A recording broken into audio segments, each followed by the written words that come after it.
Igmon, Part 14. There were no complications on this flight. Earth was now in sight, and all but six were looking out the windows. Not knowing what waited for them on the island weighed heavily on his mind. He motioned Kiana to follow him to the secure room.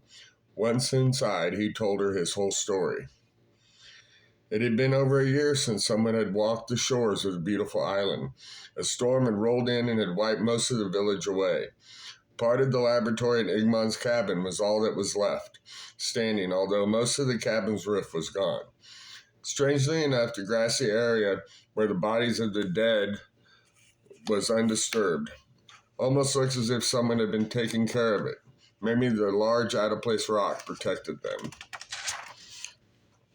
When they landed, everyone took off running. 2 years ago, they were all prepared to die.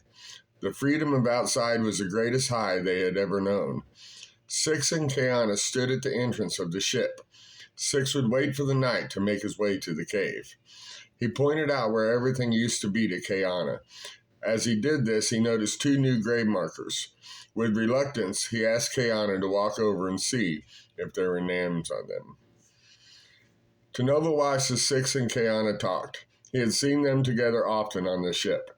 A few times they had disappeared for great lengths. He knew he was old news. Kiana hardly ever talked to him anymore unless barking orders. So bossy, but she was nice to Six. Very much. Tanova was shocked at this feeling.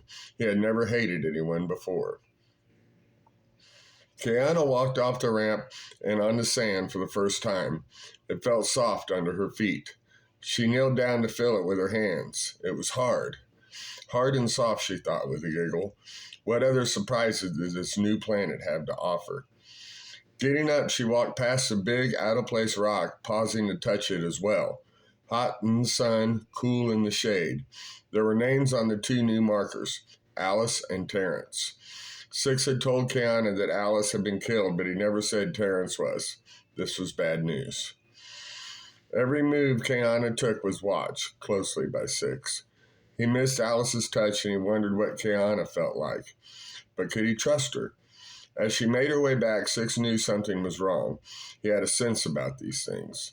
When she told him the names on the markers, Six dropped to his knees and put his face in his hands. The pain in his heart was as sharp as his claws and cutting deeper than he could dream. Kiana knelt down beside him and wrapped her arms around him. Kiana said, "I'm so sorry.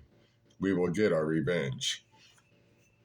His eyes had tears both of sadness and anger as he watched Kiana hug Six. Tanova had been in love with Kiana since they were kids, and now he had been left behind like an old toy. Tanova was tall and handsome, smart and strong. He looked away. No need for them to see him as anything more than happy to be here. Time has a way of working things out. He could wait. The sun set and Six made his way to the spot Alice and one of his 2 sons laid.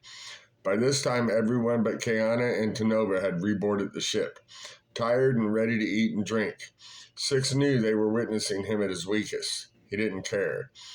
He sat down on the grass and didn't move for hours. Kiana and Tanova sat down against a large rock. Finally, Six got up and said, "Time to head for the cave." The 3 of them walked the long path to the hill where Six felt so much at home. Kiana stayed side by side with him.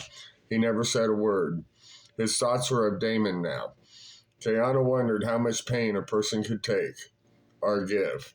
Tanova kept back a good ways, yet still close enough to know they weren't talking. It was wrong, all wrong, and Six knew it. He ran through the creek, past the tree, and up the hill. Where the opening had been was now a huge pile of big boulders and little boulders. A collapse, maybe? Was Damon inside? Was Damon alive? Six stood on the mountain of rocks and screamed, "Why? All I want is peace. And when will it end?" At this point, Kiana knew she could take control. Quickly, she came up with another plan.